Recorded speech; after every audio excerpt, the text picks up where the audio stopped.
is a true, authentic English seaside town which has over 2,000 years of history to offer its visitors.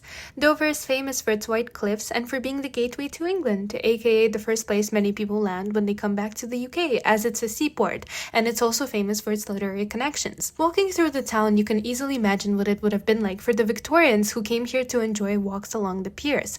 It was believed that seaside walks could help with health issues, especially tuberculosis. Although the town may just look like any other seaside town now, with the fish and chip stalls and the traditional dancing, look to the seafront and you will see the majestic chalk cliffs of Dover.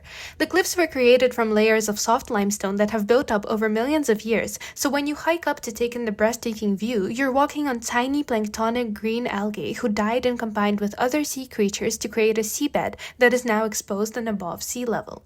Because of all this natural beauty, and also Dover's involvement in World War II, this place is considered a true landmark of English heritage. This was Britain's front line because on a clear day you can literally see France across the channel. 1941 onwards, large gun batteries would attack German ships across the channel, and there were fortresses built along the coast as well. We visited during World War II weekend, so we were fortunate enough to see a reenactment of the battle over at Dover Castle. But in fact, Dover's military history goes all the way back to the Romans. It was the British port closest to the rest of the Roman Empire. The Romans called it Dubras. Roman fortresses are still standing to this day, along with Roman lighthouses built around 1000 AD, and there are over 60 sites from the Roman period. We'll examine history when we get to Dover Castle. Let's dive straight into the literature. In 1851, the Victorian poet Matthew Arnold wrote about the coast in his poem Dover Beach. The cliffs of England stand, glimmering and vast, out in the tranquil bay. I recently referenced this poem through a starkly different one, Daujit Nagar's Look We Have Coming to Dover. That's all about immigrants coming to Dover, so check out my analysis video on that. In 1816, Lord Byron stayed in Dover and visited St. Mary's Churchyard to pay homage to the poet Charles Churchill. This church is possibly Saxon in origin, but there's little evidence. More certain is that the church was built on the site of a Roman structure. The tower and the western part date roughly around the 11th century. In 1843, there was a complete rebuilding of the church. It was enlarged, the south aisle extended, the roof raised, and original Norman piers and arches taken down. So the church that Byron visited was the more original one, and now it's a more Victorian construction. It still is like the town's parish church, and many of the stained glass windows honor the history between the church and the town, as many of the glass windows are new, there to replace those destroyed in World War II. We can't be sure if the bard ever visited Dover, but there are allusions to it in his work. In Shakespeare's King Lear, the old Earl of Gloucester comes to Dover wanting to end his life. He doesn't end up being successful, but there are some descriptions of the murmuring surge that on the numbered idle pebble chafes cannot be heard so high. Dickens was another frequent visitor to Kent. He wrote about Dover in his novels and described the many gay eyes of the Marine Parade. Dover was also visited by Dorothy and William Wordsworth. For Dorothy, Dover was a beautiful place and a chance to recover from her seasickness on the trip back from France. Wordsworth was also delighted at being back safely, and he wrote about standing on the pier looking into town. Of wonder, I have watched the seaside town, under the white cliff's battlemented crown, hushed to a depth of more than Sabbath peace. That's just a little bit about the literary heritage of Dover. Of course, the place was also written about in countless songs, like Vera Lynn, who sang "There will be bluebirds over the white cliffs of Dover tomorrow, just you wait and see." In case you somehow get tired of watching the beautiful white cliffs, you can also climb all the way up to Dover Castle, or take a bus. At the time of my visit, there was a funfair passing by, and we were a bit tired from hiking up to the western cliff to see the remains of the Roman fortresses, so after shooting down a packet of sweets and accidentally shooting the guy who ran it, as well as bobbing for this cute husky and screaming my lungs out at rides, we just took the bus instead. Dover Castle, as I mentioned, had the World War II weekend going on, but usually there are several things to observe, like the Great Tower, where you can immerse yourself in the court of Henry II.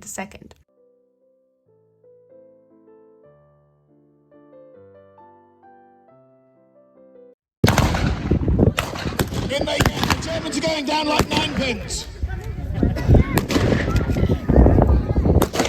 This was medieval England's most important castle, and the exhibition they have on is very family friendly. You can see where the beds would have been, what the beds would have looked like. You could see the toilets and the water wells, and just imagine what daily life would have been like. The king began to build this castle in the 1180s, and then slowly it adapted into the construction it is now with more defenses and tunnels. It commands the Straits of Dover, so it's a uniquely important place. It was also a place to receive important visitors because it was on the pilgrimage route to Thomas Becket's shrine in Canterbury, which we'll explore later. If you climb up to the tower, you'll also get to take in this gorgeous view.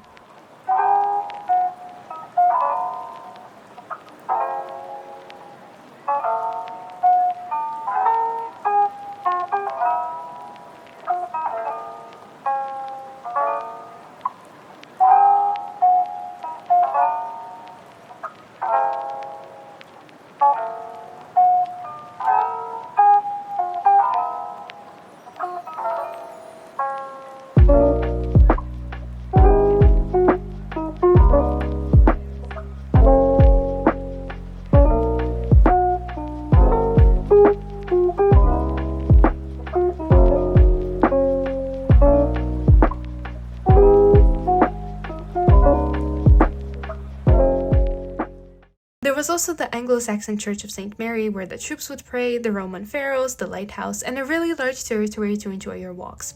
The Roman lighthouse is one of only 3 lighthouses to survive from the Roman Empire. One is in Libya and one is in Spain.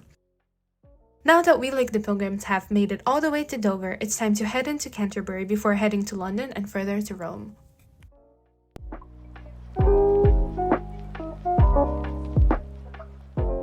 Absolutely beautiful Airbnb.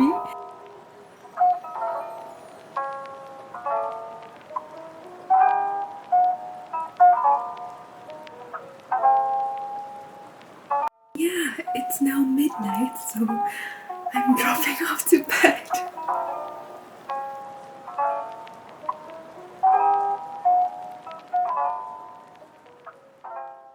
Our little tour of Canterbury begins at the Butter Market, the square opposite the famous Canterbury Cathedral. As you can see, there's a war memorial. You may notice that the war dates are different to those taught in textbooks in the UK and the US, and that's because due to the city being close to mainland Europe, the fighting here went on for longer and the troops also went to Russia. The stone is local. If we walk further to Butchery Lane, we can see that there are still remains of doorways here and the street is very narrow, still a remain of the old Canterbury. Although now the profile of the street is a bit different, before there would have been more curves that would act like slopes. In the olden days, usually areas of expertise were all in one lane, so this would have been where meat was butchered. It wouldn't have been as pleasant as it seems in my video because of the lack of hygiene with the smells of the animals walking here and the meat juices running down the lane, so that's why there would have been the curves to get rid of all these liquids. Look carefully at the buildings and how they lean over the side. We talked about this in my video about Stratford-upon-Avon, but the reason it was slanted was so that the human natural functions could be emptied out. Urine was used for leather processes, so it was collected separately, but the chamber pots were thrown out the window. They would jettison it out, from the French word jeter.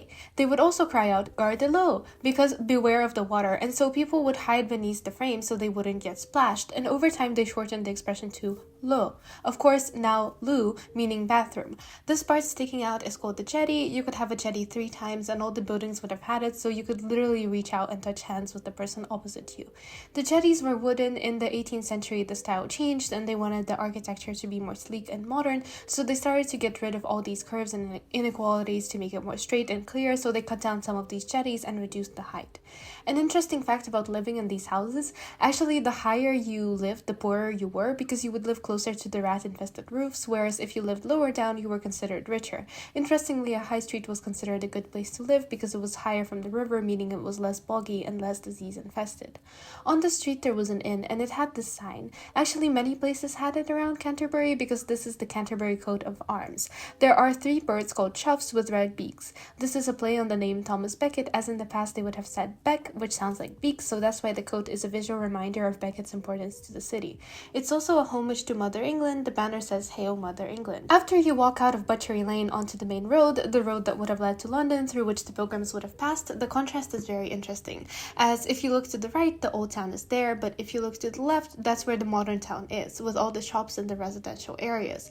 The only homage to the past that remains in this modern town is that the shopping mall is called Whitefriars. They modernized this part post-war to make it easier for traffic.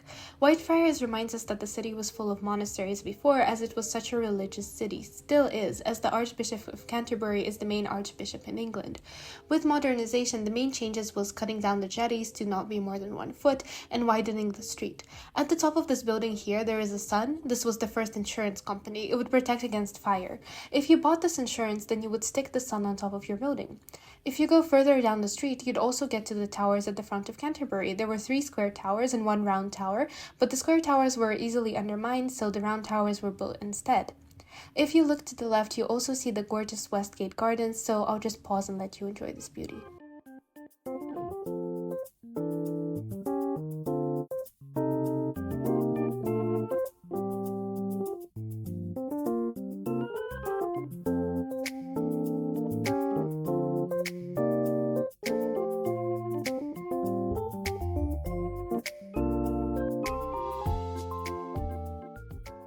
But back to the city. Past the high street, we go through Mercery Lane, where there would have been stalls of people selling their goods and services. It's interesting to have modern shops now in these old buildings selling fudge, a traditional UK sweet that is made of butter, honey, and various other sweet things, or just other sweets, in shops that still have the traditional doorways with the carvings on them. We make our way back to the cathedral, the city's main site. As you can see, the gate looks a bit different at the top and at the bottom, and that's because the top has been restored. This was built by King Henry VII, and as you can see, he adorned it with the symbolism of the War of the Roses, after the houses of York and Lancaster eventually forged peace through war. They combined their symbols of the roses, one was white and one was red, so the outcome was this red and white flower you can see everywhere in the gate. The gate was completed circa 1520s. On the gate you can also see several coats of arms, for example the Lancaster coat of arms, the Spanish coat of arms, amongst others. Inside there's a special vault with carvings of animals, of Thomas Becket, of the Rose. It's beautiful that it can survive so well to this day.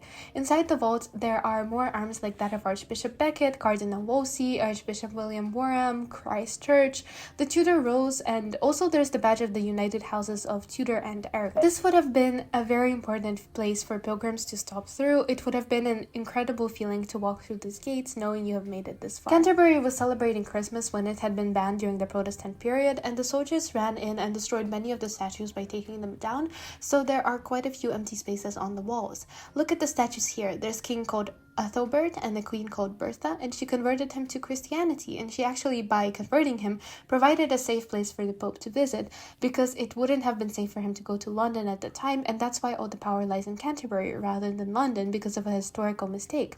The church is actually a UNESCO site. It's a mix of Romanesque and Gothic architecture, and it has been the seat of the head of the Church of England for close to 5 centuries. After Becket's murder in 1170 AD, it became a place of pilgrimage. The windows were actually replaced, and there was a lot of restoration after a statue fell and nearly hit a visitor, but most of the cathedral is still in its original form. The Roman architecture is actually usually called the Norman style here, and you can distinguish it by the arches, whereas the more strict style with straight lines is the perpendicular Gothic. It's far less round.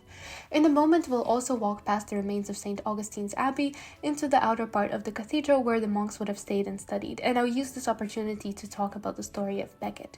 The King of England wanted more control over the church, he wanted more power, so he appointed Becket as the archbishop. Even though Becket didn't want to be a bishop at the time, he was a chancellor. Still, the king appointed him, and at first everyone resented that decision, but then when the king tried to assert his control, Becket suddenly refused because he said he answers only to the Pope. So the king exiled him for 8 years, and the church couldn't do anything during those 8 years because the archbishop's approval is needed. So eventually the king allowed him to return, and Becket was angry, so threatened him with excommunication, which was a big deal, basically telling him he could go to hell. The king spoke without thinking and asked if anyone could remove this priest, and his knights did. They murdered him. The strange thing is that Becket knew he was going to be murdered, but he refused to run or to defend himself and died and became a martyr and later a saint. When they found him, they also realized he had a jacket of lice on him. He put himself through self-inflicted torture to feel closer to God, and after that none of the other priests and bishops doubted his belief, so that's why people still come to his shrine to this day. We're standing in the monastery part. Now, this was the cleanest part of the city, and so the life expectancy was much longer here, because the religious people had to wash their hands and clean themselves often, and now past this place there's also a school for children. We then walked through and explored the inside of the cathedral, so I will again just let you take in this beautiful sight.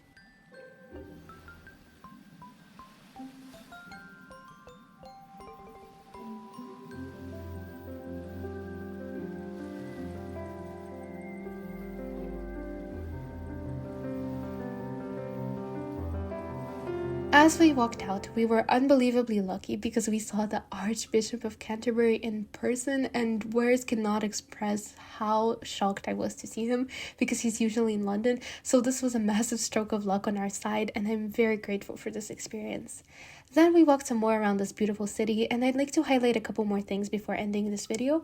Firstly, the statue of Chaucer. It was gorgeous. Unfortunately, the Museum of Canterbury Tales was closed since 2020, which was heartbreaking because that's the whole reason I set out on this journey initially. So we didn't get to feel immersed in that atmosphere, but the entire city has a lot of places that honor that heritage, so it still felt like you're in the stories. So just look at all these places.